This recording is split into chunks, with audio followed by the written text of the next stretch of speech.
Před stadionem pražské Slavie je stále náš reportér Luboš Rosý.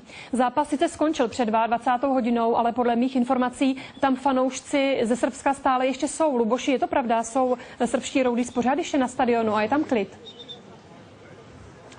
Hezký večer. Tak ostatně na tu otázku si můžete odpovědět sami pohledem naší kamery.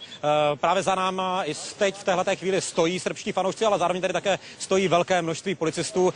Ostatně to, co teď můžete vidět, tak to je trošičku jiná tvář srbských fanoušků, protože na rozdíl od toho, co se dělo v pražských ulicích kolem zmiňované 18. hodiny, tak od začátku fotbalového zápasu od té 20. hodiny byl, řekněme, na stadionu klid. Jeden z fanoušků se teď podíval také do vysílání České televize. Abych dokončil tu myšlenku, byl na stadionu klid.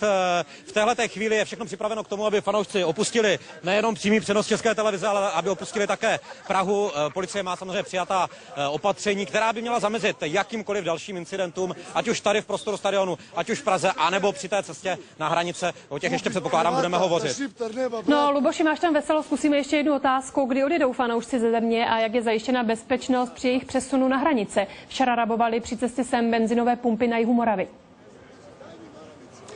Tak já se přiznám, že v té atmosféře, která tady vznikla během našeho živého vstupu, jsem tu otázku přesně neslyšel, ale předpokládám, že bude diváky České televize zajímat především cesta srbských fanoušků domů. Takže pojďme se blíže seznámit s informacemi od policie.